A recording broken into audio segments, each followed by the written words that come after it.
everyone, and Hi. thank you so much for sticking around and coming out to see the show this afternoon. My name is Sarah Norris, and I'm the director. And maybe we can just go down the line and introduce ourselves. Hi, I am Kate Mueth. I have been generously invited here to talk to these brilliant women. I'm an artistic director and founder of the Neopolitical Cowgirls, all female, we hire men too, but dance theater collective. I'm Michelle Kholos, I'm the playwright. And is there anything else that you needed to say or wanted to say I before we dig in? Let's just dig right in, I think. Okay, so I've seen this play. I didn't get to see it today. I was traveling in from the east end of Long Island, but I was very lucky to first become acquainted with Hitler's Tasters at Guildhall of East Hampton, which is in East Hampton, New York, on the end of the island. Was so excited by it, was so, it took my breath away because it was the energy we need. It had that anachronistic beauty to it, timelessness, the terror and the humor and the movement. I mean, all those things together, putting into one package is a very hard thing to do in the best of conditions with lots of money given to it, right? So I just want to say, first of all, knowing what I know about theater producing and creating, and I want to say congratulations, and I want to say thank you, because you're having been so committed to this together as a production team, as artists, traveling to so many places to bring it to audiences everywhere. Like, you're doing that has made women more visible in the theater, and I think they deserve a round of applause because despite things getting a little inching towards being a little better, and then the pandemic kind of sets us back, everybody back.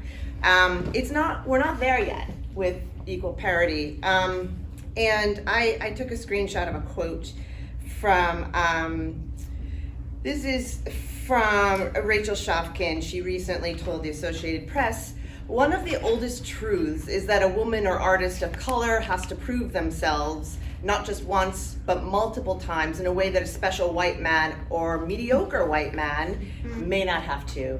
And certainly doubly so for a woman of color, but definitely for women in general.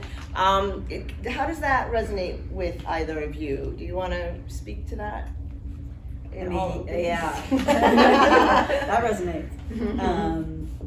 Yeah, I think, there's been, I don't know if everybody knows, but this is an all-female cast and creative team, which is, so it's women who designed and hung the lights, it's women who made the sets, it's women who did everything. And it's been a really different vibe to work in that capacity than in some of the other productions that I've had. I think, Sarah can speak a lot about like what that was like intimately with everybody working together, but for me as the playwright, in terms of being able to experiment, in terms of being able to, I don't know, just like feel safe. I mean, I feel like it gets overused, but just to not have to worry about somebody talking down or feeling shamed. And because experience has been so unusual, I've realized what some other experiences have been like in retrospect. So I'm gonna take that with me, hopefully, to the next one. What do you think, Sarah? Yeah, we started this play and working on this together back in 2018, and it was really important to me to assemble a team of women to bring this production to life. And I remember having our very first production meeting and sitting around the table, and it was all women. And I've done this a couple of decades, and it was the first time that's ever happened.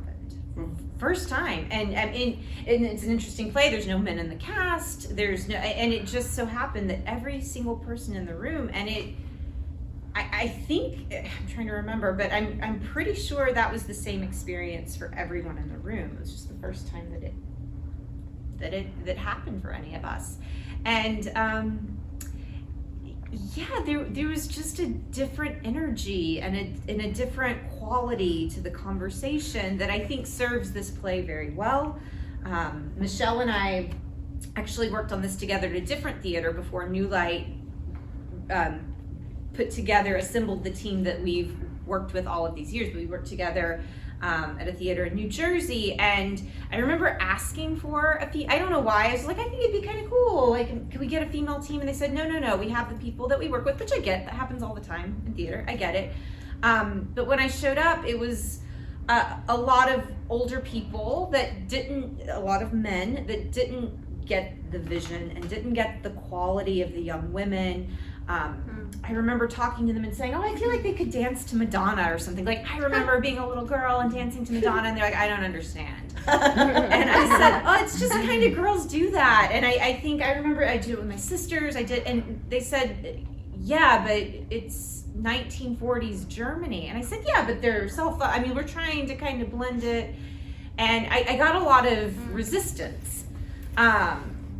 So yeah, there's just something about having that experience as a young person and carrying that with you and trying to get that youthful energy that being with women, we all go, oh, yep, we remember that. We know exactly what that is. Let's play around with this, that, or the other. So I was trying to explain this a little bit to my husband the other day. We're actually working on casting a project together, and we're hitting some roadblocks in terms of decision making, and I was finally able to just go into a room and think about, why is this bothering me so much? Why does it matter so much to me that he agree with my casting choices?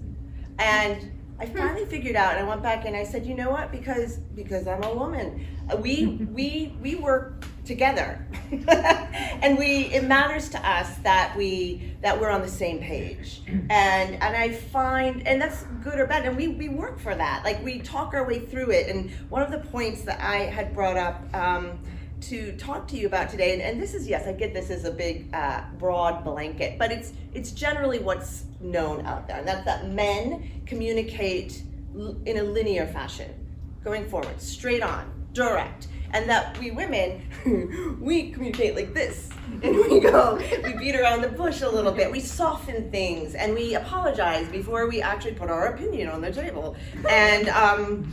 And we had a quarter, not to interrupt you, we had put a quarter in a jar every time you apologize. And is it like paying for the show right It's now? pretty,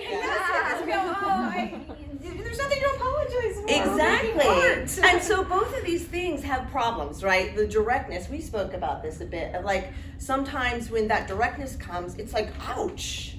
And it's like, can you just, like, I don't know, not make me feel like I'm a jerk for what I just, that kind of thing. But then with women, we can be a little too beating around, and then we kind of are never really fully honest with exactly where we stand with things. So, like, how those things work together, like a little bit, that yin and yang, there's a reason there's that yin and yang thing that, goes together. So can you talk at all about some of the specifics about, like, maybe some of the positives, or I shouldn't say that, the pros and the cons, the challenges, the things that got you where you needed to be because it was a female production team, and were there any kinds of challenges along the way? Because we also know women can really be, the roadblock for other women in a lot of cases too. And really we're trying to clean all that stuff up everywhere, no matter who's making it happen. But can you speak to challenges and other things that just made it flow because it was a female production team? Well, this is Sorry. women. Oh, sorry, We're very sorry. polite, but yes, you go first, please. Is there a manager who would like to speak first? Oh my God. Sorry. I'm married to a man, I have a son, I love men. And we're very, we can joke, right? We can joke. Okay. I think I'll speak to, I know exactly what you mean about women can get in the way of other women. I think this show has been so successful for so many years because this particular team, that doesn't exist that I've seen. And we've worked with the same team. The cast is the same. The creatives are the same. And there's not that friction or that, trying to undermine the other person.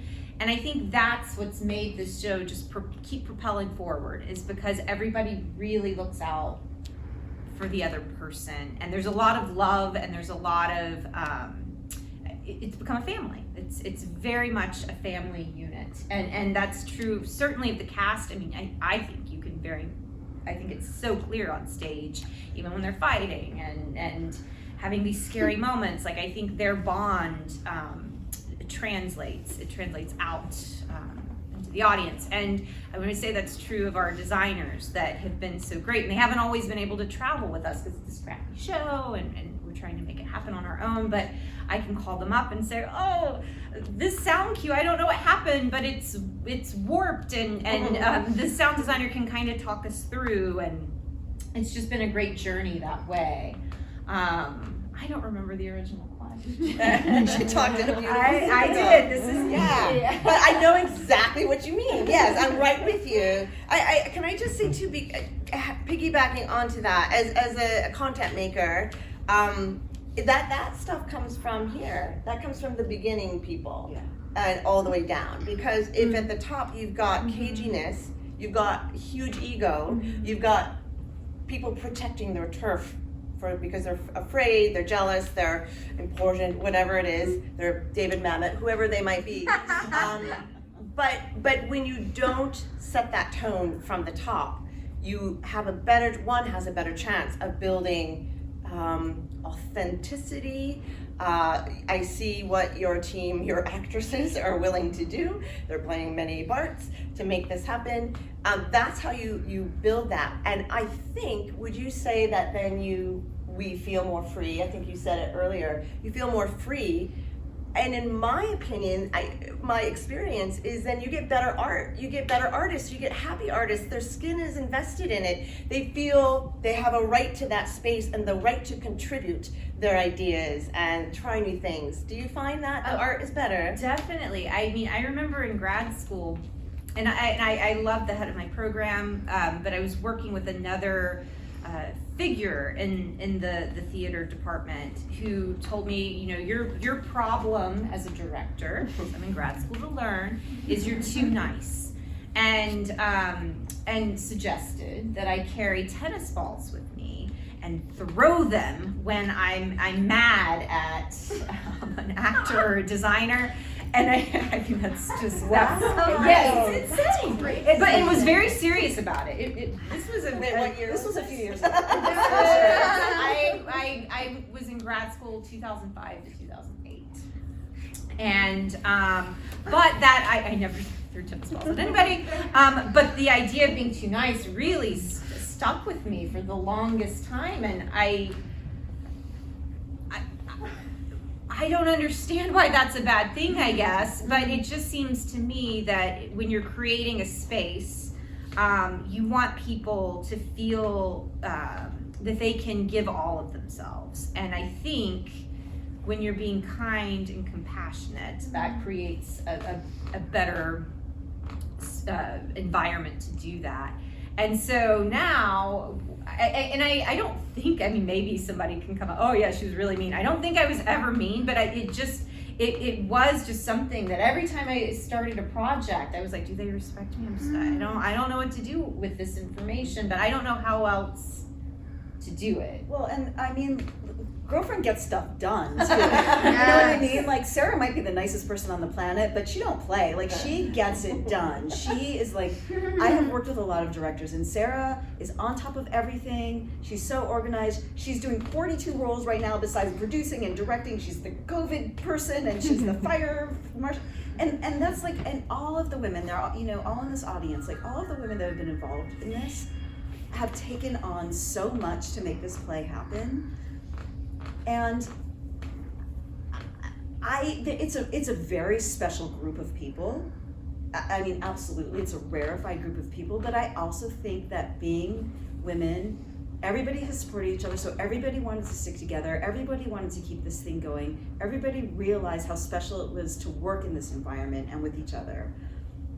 There's a lot of flexibility. There's a lot of, it's just like, everyone women understand taking on a lot of roles, and I don't think that it's a stretch for all of us. Sure, it would be really nice if everybody had their own, dressing room and a personal assistant and a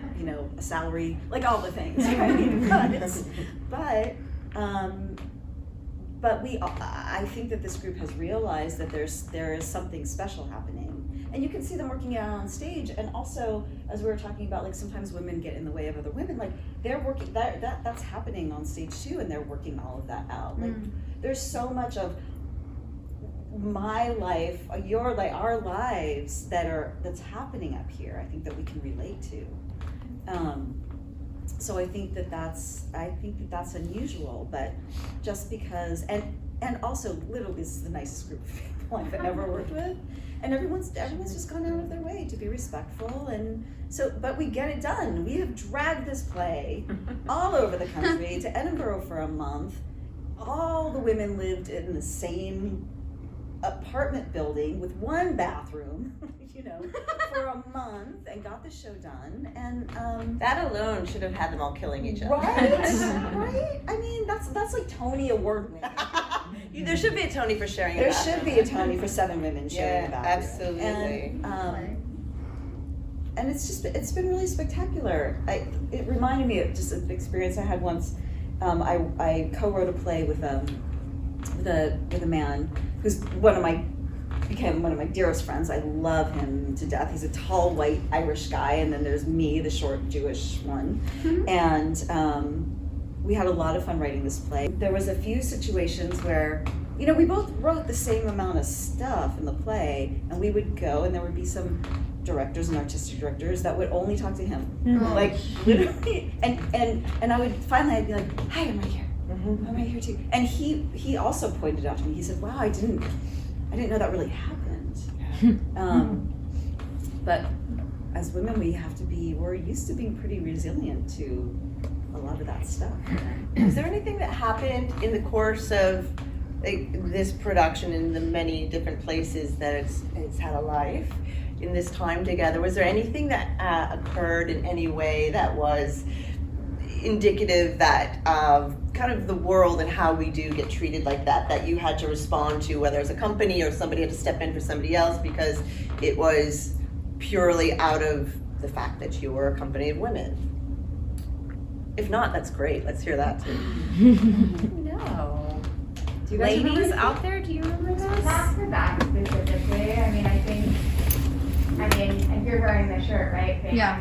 Oh, we got banned. That's true. I don't usually That's flash a good people, point. We weren't banned for being Women. Women. But we were, banned for saying some things that politically, I guess, that didn't jive with a town or two, Yeah. And we had to be resilient through that, and Yeah, and that's really interesting. There's in some of my research, or just experience as well, like there's literally research. I just wanted to make sure I wasn't just like me feeling a certain way. I had to go and see is this really happening, or is it just me, or is this no, it's happening everywhere to all women in the theater. But that it takes like this kind of project, Michelle, has to have for New York, to make it to Broadway, let's say, has to have, if you're a female team behind it, you have to do a lot more out-of-town auditions, a lot more out-of-town building it up, and have to work a lot harder because women-led productions, even if it's not an entire women's production team, but women-led pieces are not considered financial things that people want to invest in. We're looked at as we are a high risk. So, these are things we could know, and I know we're not going to solve these problems right now, but definitely, how can we start changing this perception besides, being here? Okay, that's great, but I do think we have to have some very traction-oriented steps moving forward, even for whether it's people in the theater, whether it's people who love the theater, come to the theater. What are the ways we can amplify women's work and become advocates, not just allies, but advocates that are functionally helping to propel women's work forward? Are there specific things, like even that you wished you would have had for this production that wasn't there? Finances. Finances would be great. Um, I think, since this production, I have become just more aware of female-led teams, and I try to make an effort to go to see that work, because I think just showing support, I mean, money, they want to see, go buy that ticket, go see POTUS, go see these, go see these shows and support in that way and talk about them. And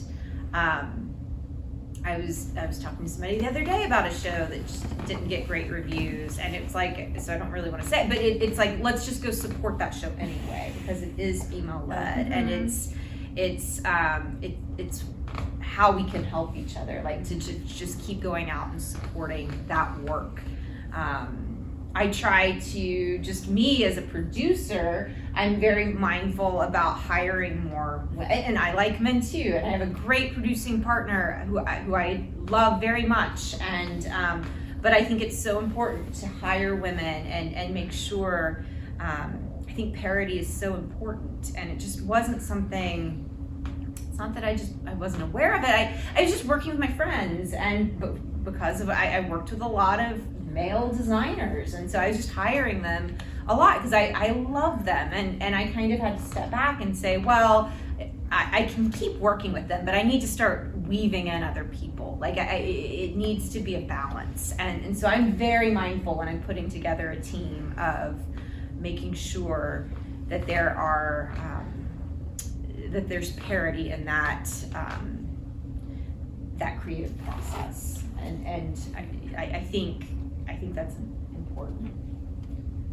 I feel there needs to be, I love the word radical. I love that word. And I think radical advocacy, not because of like the way people think of the word radical, but because it feels like, I don't know, heat to my backside. like it makes me jump, and it makes me go, okay, where am I needed? What do I need to do? How can I help?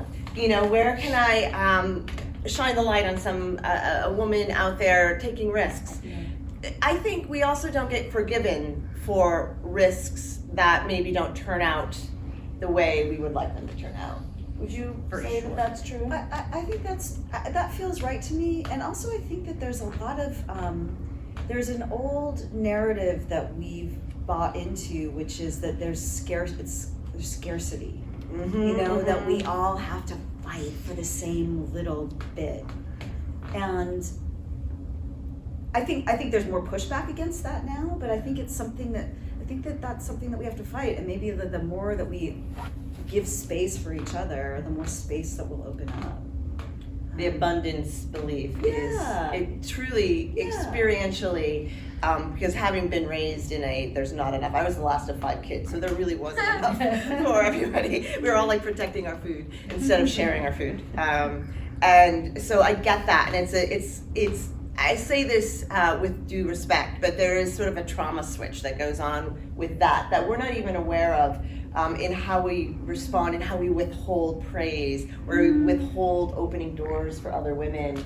And once I was serving on the board of a prominent organization of women dealing in theater, and there was a lot of pushback when we were working on changing the language to be inclusive for transgender women. And some of the older women were saying, I worked too hard to get this far. And like, I totally got it. Like, why are we, making, and it dawned on me, it's like, no, we do this because this is our superpower, is to make space for everyone. This is what we can do. This is how we're strong. Yeah. This is how that's mothering. You don't have to birth a child to be a mother, right? You take care of each other. You make space for each other. You shine the light on each other. And it doesn't have to involve blowing smoke. It's not hard to go, I saw how hard you worked. That was really great to see that was a risk. Congratulations. Like, it doesn't require lying. It doesn't require any BS. And I think you're exactly right. It's about abundance. There is enough, and it's weird because the more you do open the way for others, you really get it back. I feel that's my experience, and I'm not into woo-woo, but that is my experience. Can you, talking about like mothering things, what kind of special little things? Because you had shared some with me, some rituals. And what I don't can know you this, share? I don't know the secret There's a rituals, secret ritual. but I know that this team of women has certain rituals, right? That they do. Oh, how So like, there's no, we so many. there's so many. We would be here for another 45 minutes. It's like a whole hour thing where We've just been together for so long. Yeah. Just naturally developed. I think it naturally. Yeah. Yeah. And I understand that when you all met, when Sarah first cast all of you, that you guys put together like a Facebook page and started Yeah. sharing information. Yeah. Right? Mm-hmm. That sounds like Just like something. very beginning, like before we had ever met. it was like a Google Doc. We had a Google Yeah. Docs. We had like, here's research we've been looking about World War II and women, and I read this book. yeah, Yeah. sharing, just immediate community and sharing and support. Yeah. Yeah. And you. Excuse me, are there any men in this audience? Or is it just, women? Raise your hand if you're a man. Okay, are we going to talk about the play also at some point? We're going to open up Because to at this questions. point, what I wanted to say is that instead of the director, who's a woman now, if he were a man, if a producer were a man, and if a writer were a man, they would be talking exactly about the same things that you're talking about. Cool. Okay? I've been in love with women all my life. Tonight, even more so. Because it was a wonderful play. They were wonderful actors, and I can see, like the excitement and the cohesion or the creative output and everything like that. I disagree with you that the men think linear and the women think differently. I think it's a matter of an individual, how an individual thinks, whether it's a man or a woman. So when we talk about the play, I'd like to say a few things. Yeah, sure. We're going to open up to, if that's okay with you, to the audience. Yeah, and as I stated, that's a blanket statement. I admitted to making a blanket statement. And what's interesting about what you're saying, when I was doing a show in Finland a couple of years ago, the producer was saying, because we were having lots of our women's marches here for reproductive rights, and she had said, I don't understand why you're doing all this women's marching. And I was horrified. I'm like, wait, I'm in Finland. What's happening? And she said, no, because it's not, you're just making more silos. She goes, it should be an individual's right. It should be every independent person should have the same rights, and then nobody's getting left out. It's not them. And I was like, this is genius. Yes, this is why they're the smartest nation in the world. Yeah, but I just have to say that my experience in the theater is women communicate very differently than the men in our theater institutions. And is it changing? Yeah, I think it is. And I think we're getting better at being more direct in a mindful way. But I also think, some men, I don't work with a whole lot of men these days. And like I said, I'm working with my husband and we're doing this. So that's, maybe our individual things we have to work on. But yeah, is there any further things? Because this is a conversation about the all-female production team, and that's what I was invited to talk about. So, but we can certainly, I'm sure you'd probably like to hear from your audience some things about the show at all. Yeah? Sure. So do you want to keep speaking while you're on a roll? It's a wonderful production. It's a wonderful direction. It's a wonderful writing. So the first thing that I wanted to know is what prompted you to put it, let's say, in the past, and what confused me a little bit directorially was the fact, let's say, with the selfies and stuff like that. So I don't know if the attempt was to kind of make it more contemporary, or what was the attempt as far as the direction was concerned. And the other thing that I want to say is, do you think, let's say, that the play in general would have a good response with young people? There's a bunch of them behind you. Let's say, audience. I'm talking about audiences. Sarah, if you don't mind, Please. I'm sorry, I'll jump in. I'll take the heat for the cell phones because they were written into the script. And then Sarah had great ideas about music that we collaborated on. When I imagined this play, I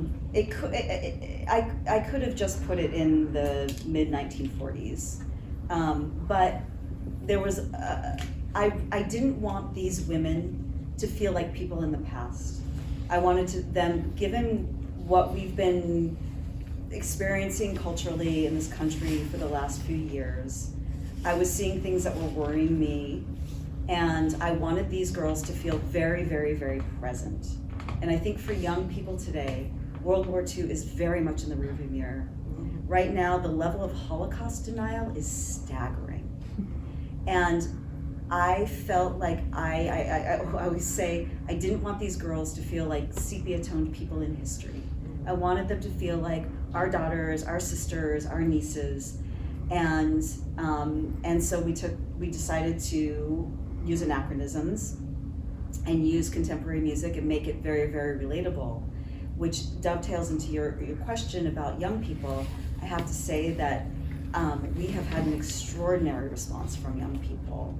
And I've actually, and I think you've experienced this too, I've had parents tell me that they're gonna come back and bring their daughters, and their sons as well, and their sons. We've had teachers that recommended it to their students because they feel like it's a gateway conversation to talk about the horrors of war, which ironically is back in our right back in front of us, and talk about history repeating itself and talk about these parallels, because as we can see up here, it's not that unfamiliar. So that was the reasoning for it. Now, what inspired you, to start writing? I think there was another question here, by the way. I just said it. Okay, who was it? I didn't realize you were going to be focusing on it being an all-female, so I was like waiting. Aren't we going to talk about what this play is about? But responding to that, all that being said about working together as women, and certainly most of my adult working life has been more with women, not only, but we're in New York, we're in a blue state, the most liberal state in the country, maybe, most unionized, etc. I think it has a lot more to do with the people you're talking about, because if you had a bunch of women who are in fact thrilled by our current Führer, or the one in Florida, or the one in Texas, or the one whatever, are they feeling the same thing when they work together to put on an event for somebody who's going to take away their reproductive rights and their right to have equal pay and their et cetera, et cetera? So I don't think it's, and I've been a feminist my whole adult life, I don't think it's as women that we necessarily work together so well. I think it has something to do with what you're trying to accomplish. And I don't know, I would like to hear more what you feel it's showing about what needs to happen by women, what needs to happen or what you would like people, what you're trying to get people to see, to understand, hopefully to do, in the face of one crisis after another, impending fascism, climate crisis, war in, one place after another, not just where they're blonde and blue-eyed. Afghanistan, Iraq, Palestine, on and on and on. I was more interested in the content, and so 2 points. Well, just to clarify, so there's a number of different talkbacks that are happening around issues related to the play, and this one was particularly to talk about the difference in an all-female production, which is very, very rare. Yeah. So, and a lot of people have been very interested in that, like what's been the difference, in terms of it's just not a typical thing to happen, and so we just wanted to open up that conversation and Yeah. talk about what's been different for us as theater makers in only working with women. But do you think right-wing women would feel the same way? Yes. I mean, I don't I don't know. I don't know. doubt it, I can't really speak for them, but I do think, you know, women tend to, whatever they're bonding over, there is oftentimes there are mommy groups, I think in my experience, women are oftentimes looking for groups of other women, book groups, whatever it is, to exchange stuff. I am sure that there are female Trump lovers that get together and wear their MAGA hats, and and they, but I don't know. I haven't been to any of those, and so can we globalize it for all women in all organizations? I don't know. But in our experience in theater, this is what's been different for us. I think it too tends to I love the rabbit hole you're going down because it's important. But I do think, can we do a lock us in and not leave until we get all the problems solved? As long as there's maybe some tequila around, and coffee. But I wonder what is your name? Mindy, I just wonder, Mindy, to your question it's sort of like in the process of this coming together and coming to New York, and I don't know when this catchphrase came in the process of the life of this play, but what is it? Art fights tyranny, right? Art fights tyranny. So my wonderment with you is I wonder, in terms of theater, the arts fighting tyranny. And look, there's a lot of theater happening that doesn't seem to even be aware that there's problems in the world going on, right? Mm-hmm. I think it's so commendable, and I think it's the only way, in my opinion, that it's our responsibility and our mission as artists in the theater to speak to what's happening in our world. And I think, we'll go down fighting. Will it work? I don't know. Do right-wing women have theater troupes and are making plays? Probably not too many, I would imagine, because there's not even that many of us doing this. But it's a really good question, and I think it's all the more reasons why we have to keep having these conversations, and why women do need to be visible in the highest realm of theater in America, because our stories are not, forget the chick flick, forget the chick lit. If I have to hear any of that one more time, and it's another excuse of why our stories don't make it into the through line of the experience of being American. And so, you asked so many good questions. I don't know, do you, can you solve just one right now? I understand, go.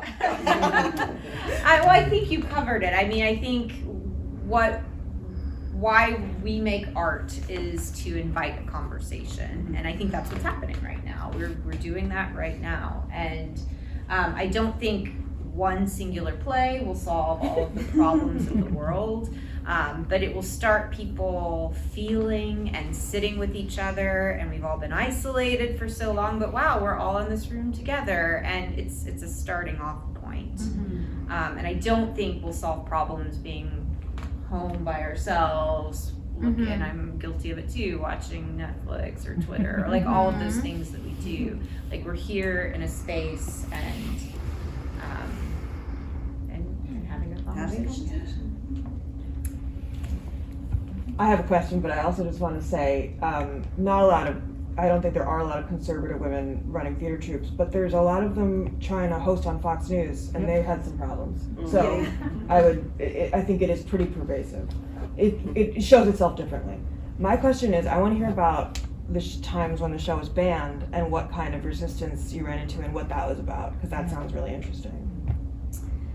Yeah, so when we were very, very first in New York in 2018 at a tiny theater half the size, it was supposed to move on to a theater in Connecticut that was going to it's going to be a weekend run. Yeah, it was just going to be a weekend run, just a little weekend run.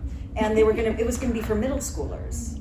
And it was going to, and I was going to fly, I live in LA. I was going to fly back in from LA and talk to the kids, and we were going to use this as a gateway into a history lesson. And then it was during the midterms, and I'm sure you'll get the quote more right than me, but I believe it was something along the lines of, this is a red area of a blue state and it's too political, and so we can't run it. We uninvite you. We were uninvited. But in what sense did they feel it was political? Like it was bad talking the right by comparing them by criticizing Nazis? Apparently.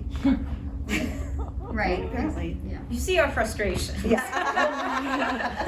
Right, yes. Yeah, apparently, and also we've gotten, we have had journalists that said that they wouldn't review the story or cover the story because Hitler was in the title.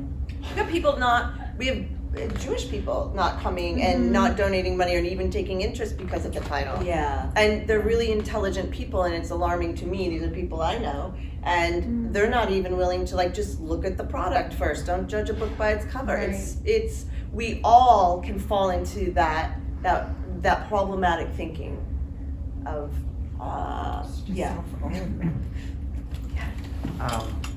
Sorry, I feel like I feel like I should just be listening, but I just want to because this is amazing, and it's amazing to hear this and see this energy. And I've known Hannah May for a while, and just hearing about this project, and I've been very excited to see it. So congratulations, everyone. First of all, I thought it was really well done with the incorporating the modern music. I think as a musician myself, that immediately put me in a contemporary world. At first I was confused because I knew it was a period piece and I saw the cell phones, and then I got it, and it really worked for me. So I think that's a really strong theatrical piece. Just the play and the interplay of the dance and all of that kind of stuff, and then just it was sort of, I felt guilty for laughing. It's like I would laugh and I would be so into this, and then there would be this really awkward, shocking joke, and I'd go, oh, wait, we're talking about gas chambers. And it's just whoa, it's that kind of pulling me in and out, and just oh, so it was really, really well done. So all I have to say, congratulations. And then I just liked those individual references, the shirtless guy on the horse. Sorry, Siri wants to talk. The shirtless guy, the Putin reference, shirtless guy on a horse, and the Make Germany Great Again, all those little historical tidbits. But I was really brilliant writing, and I wish you all the best. I hope this has a really successful run and goes on to Broadway, or really it deserves. Did you see this on Broadway? Is it a place you want to I go? can see it. On every stage. So what's next? So what is next? What would be getting through this run? I know. It's a terrible question to ask, because it's Sarah's sitting here going, dude, I just emailed you about where are you supposed to meet me 5 minutes ago on top of my other 12 jobs. I'm sorry. What's next? You're not doing enough. With respect to dream big, it's not even that far. I mean, throw a rock and you hit Broadway over there. So what can we do to help make that happen? Well, if anybody is a reviewer for the New York Times wants to love on the play, that would be great. I think any theater that happens from my perspective is a miracle, right? When all these pieces come together, it's just a miracle. It is so hard to it's hard to write a play. When people say to me, I want to be a playwright, what do I do to be a playwright? I'm all right. Just so you know, it's hard. It's hard. I love it, right? I love it, but it is hard. It's hard to write it. It's hard to get somebody to pay attention to it. It's hard to get it done, and then once you do it, it's hard to get people in the theater, and then it's hard to get people to review it, and then there are so many hurdles, as you know. I certainly don't have to tell you. I know for me, I'm always thinking and plotting about what could be next, but we have been to, if I may brag about this extraordinary group, this was started in New York, we went to Chicago, we went to Edinburgh for a month, sold out the entire month, by the way. Really hard. We went to LA, closed the day after we opened because of COVID. And then we're at East Hampton? In East Hampton at Guildhall, and then we were in the Adirondacks. The whole crew was just in North Carolina. all the same crew, and it's just been by everybody's incredible will and intention, and some lovely supporters that have helped that happen. So getting back to New York, I wanted everybody to see this, like this production, because I think that this production just brings this script to an extraordinary place, and I'm so grateful for that. I was saying to a friend yesterday, I'm like, I don't even know what to do if I don't have something to complain about. Usually just like, oh, I wish there was one more breath here. You know, like, and I'm so, it's a very long way of saying, I'm very grateful to be here. Sure, if anybody wants to take it to Broadway, that's amazing. I would love to see it in London. I think we're in London. But I'm trying to just be very happy and grateful that we landed here. So, I mean, here's where activism comes in, right? And advocacy, which is tell 10 friends, right? Share the poster, write a letter to the New York Times. They won't print it, but someone will read it, maybe. You know, anyone you might know in the industry. I mean, you reach my age and you're not scared to ask for anything. Like, just ask for it. And so, like, this is where the advocacy comes in, is like, you know, helping to spread the word. If you loved it, if you want to support it. And is there anything that you want to say to that? Very small goal of mine, and I think the play deserves it, is I'd love for it to be published so that other people can. I'd love to see this play, not this production. I would just love to see how somebody else brings it to life. That's so exciting, and just know that the play is continuing on. That's like a goal of mine, is to try to get publishers in to see it. And yeah, that would be good. It's been a rough road for that, especially for the last couple of years. But it's just hard for a small show to get traction, to get attention. You know, there's a lot of stuff opening right now. There's a lot of competition. There's obviously budgets that have big advertising and marketing budgets, so diverts a lot of the attention.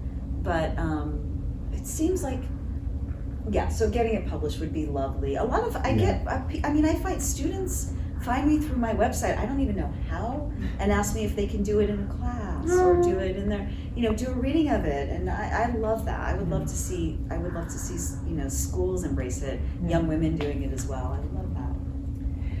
Well, it's been... I'm sorry, I'm Greek actually, and I was thinking that this play would be a super hit, like in Greece. we'll go to Greece. It'd be really interesting in Germany. But publishing it is very, very essential, very important. Yeah. And also the translations and stuff like that, Yeah. Do you know some theater producers and Passion? I know a couple, So they're going to Anyone talk wanna to go you to afterwards. I have a friend who's a director in Greece too. Avros. And she does a theater company. So I'll connect you there too. We'll work together. You and I. You'll be the yin, I'll be the yang, and we'll have broken conversations, and we'll make this happen in Greece. Is there any final? I think just again, thank you for bringing so much work for women in the theater and helping to make women visible in the theater, and being so committed that here we are. This is huge. So congratulations.